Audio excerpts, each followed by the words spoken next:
Hey there, happy Friday. This is Melissa Benaroya with Childproof Parenting, and I wanted to jump on today on our regular time to talk a little bit about this week's topic, as well as answer any questions you might have about the Childproof Parenting course, because I've had lots of them coming in and I wanted to make sure I answered them, especially if you made the time to show up here live with me today. So first of all, I want to note that this week's topic, and I also touched on this last week, and I don't know if you had the chance to look at last week's blog post, was about keeping kids safe.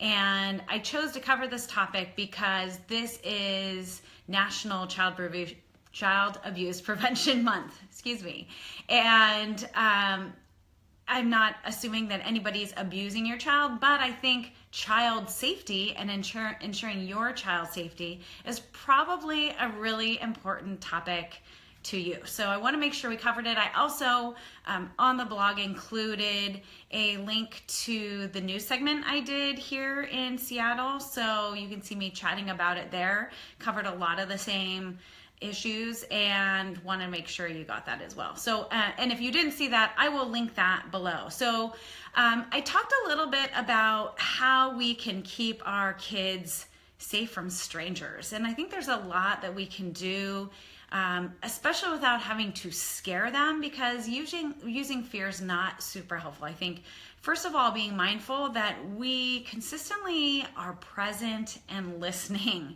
and that our children feel heard. And this is just kind of a general thing that I think is important in all areas of our parenting. But I think letting our kids know that we are there to listen to them is really important. So just on a daily basis, being mindful that you put your phone away for a certain period of time, that you're present, that you're sharing with your child what it is you're noticing about them.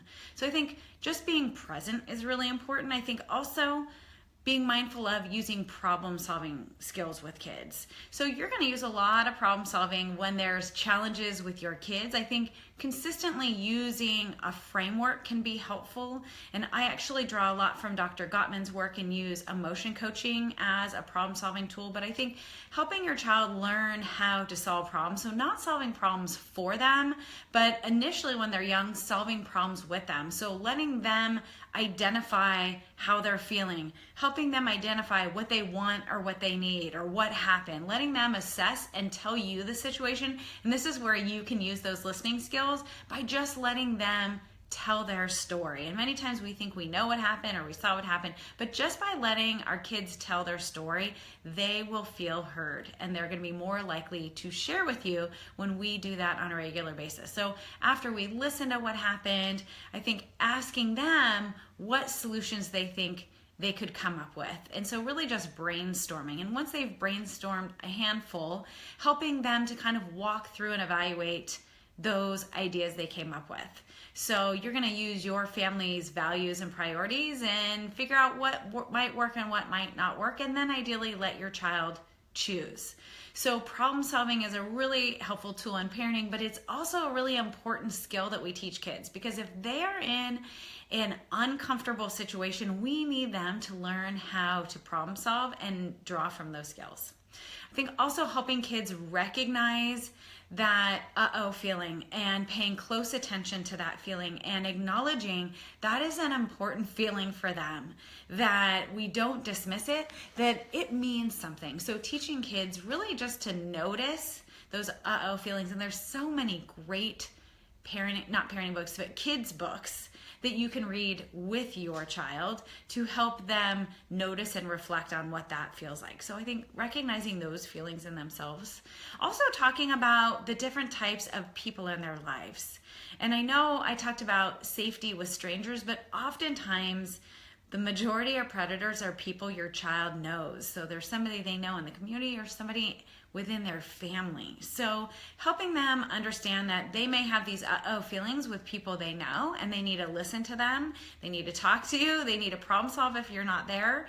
But also being mindful that there are people they don't know. And those people that they don't know tend to be tricky people. And I hate saying like scary or dangerous, but I think kids understanding what tricky means is an easier way to explain it, and for them to feel comfortable talking to people, because you don't want them not socializing because everybody's a stranger that they don't know, right? And letting them know that tricky people ask kids questions and to do things that really they shouldn't be asking kids about. They should be asking adults. So helping kids identify who's safe, who's not safe, and that's really based on how they're feeling in the moment and whether or not the person they know or they don't know is asking them to do something that they really shouldn't be asking them to do. I think also letting your child know that in situations where they are feeling unsafe, where they are having that uh-oh feeling, that their job is to be loud, to make a fuss, to yell no, to yell don't, to get away as fast as they possibly can. Many times we spend our hours with our kids teaching them to be respectful and kind and considerate. And in these situations, our kids need to know they don't need to be nice. They don't need to be respectful to an adult. This is a time where they assert themselves. And I think it's really important to practice and role play with kids so they know what it looks like and what it sounds like. So practice with your kids screaming and running away, or I don't know you, you're a stranger, whatever those words are that you come up with and your child feels comfortable using. I think having a practice around that will be really important. And then also, I would say helping your child in those moments when they're using their problem-solving skills, figure out who a safe person might be if you're not around. And really a go-to person that is easiest to identify is usually another mom with kids. So if there isn't a store they can run into, or, you know, obviously like a police officer or somebody where it's clearly identified there to protect them, finding a parent that has young kids is always a really good idea. Now, another thing that I addressed in this news segment and the blog post was keeping kids safe when they go to visit other people's homes. Because as your kids get older, they naturally want to have play dates. And even when they're younger, we set up play dates because we want our kids to build their community as well. And there may be people that you know really well, and they may be people that you've actually never met before.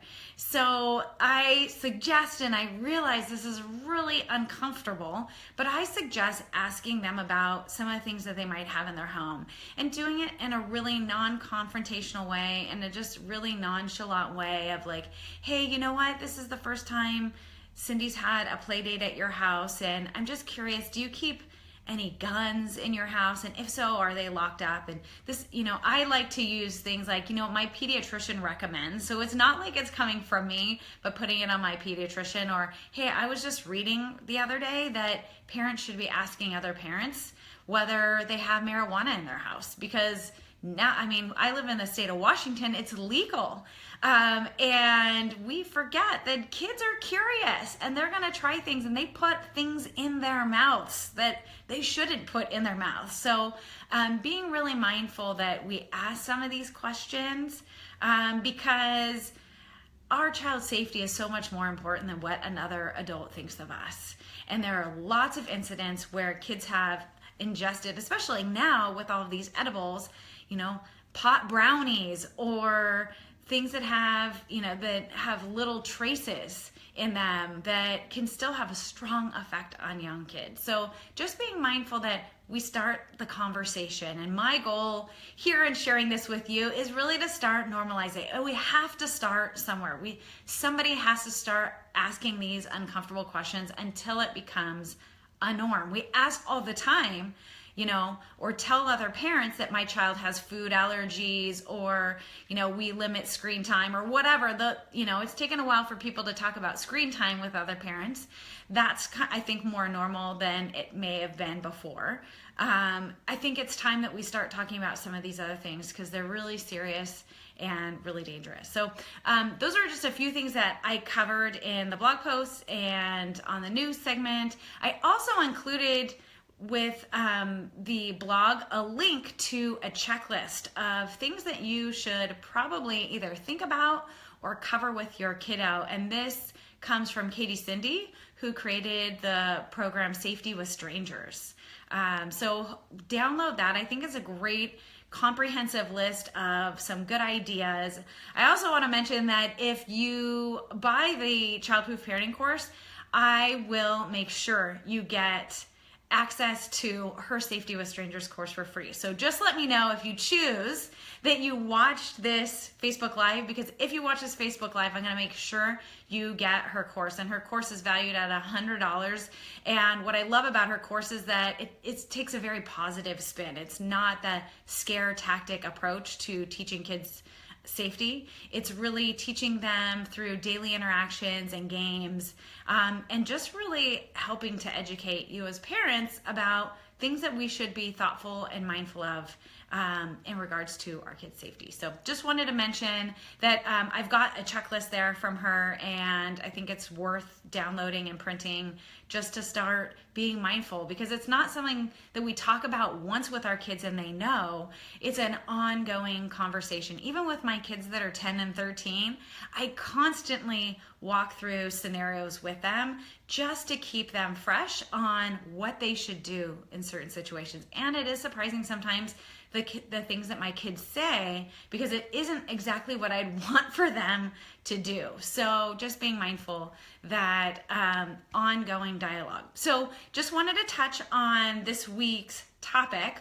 Also wanted to make sure I addressed any questions that people had from the Childproof Parenting course. And there were a few that were sent to me that I wanted to make sure I answered. Number one, somebody had asked, if I buy the course, does my husband have to buy the course too? And the answer to that question is no. So you have complete access to the course for your family. And if your family includes your nanny or your mother or whoever, everybody in your family has access to it. And they also have access to our private student Facebook group as well. So it's not just one person, it's the whole parenting team. And ideally, that's how it works, because we want everybody on the same page in their parenting. So that was a great question. I also got the question about how much time does it take to go through this course. So there are 6 modules, and each module takes about 25 to 35 minutes to get through, and watching videos. There's worksheets and cheat sheets and checklists and that type of thing included. So you're going to have to do work, and you're also going to have to apply everything.